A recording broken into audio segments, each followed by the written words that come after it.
ইমাম সাবরা যদি কোনো কারো পক্ষে ভোট চায় তো ওরে বাইন্দা পিটায়া তারপরে আমাদেরকে খবর দিবা। ওই ইমাম সাহেব বান্ধে ফেলাবেন, একদম বেনামদার বান্ধে ফেলাবেন। যদি আমরা না পারেন, আমাদের নেতা কর্মীরা যারা আছেন তাদেরকে বলবেন, প্রয়োজন আমাকে বলবেন, কাজল ভাইকে বলবেন, আতাউর ভাইকে বলবেন, বান্ধা হাত তো বান্ধে পুলিশে দেবেন।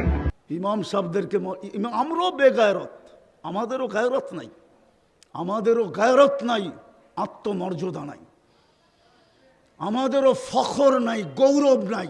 নাইলে আমাদের উচিত সব মসজিদ কমিটির হাওলা করে দিয়া সভাপতিরে বলা তুই জুমা পড়াবি, সেক্রেটারিরে বলবে তুই ফজর আর এশা পড়াবি, কোষাধ্যক্ষকে বলবে তুই আসর আর মাগরিব পড়াবি, বাকি কমিটিকে বলবে বাক্যরা চোহর পড়াবি, আমরা পড়াবো না।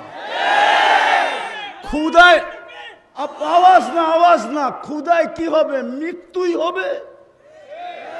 নাইলে রিক্সাই চালাবো, নাইলে রোজা রেখে এক বেলাই খাবো। সবার ভিতরে দাঁড়ায় বলতেছে বাংলাদেশের সরকার কোথায় থাকে, বাংলাদেশের প্রশাসন কোথায় থাকে? ওদের কানে কি ঢোকে না? ওরা কি চোখ দিয়ে দেখে না?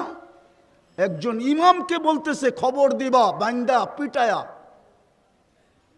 আমাদেরকে খবর দিবা, আমাকে খবর দিবা, আমার লোককে খবর দিবা।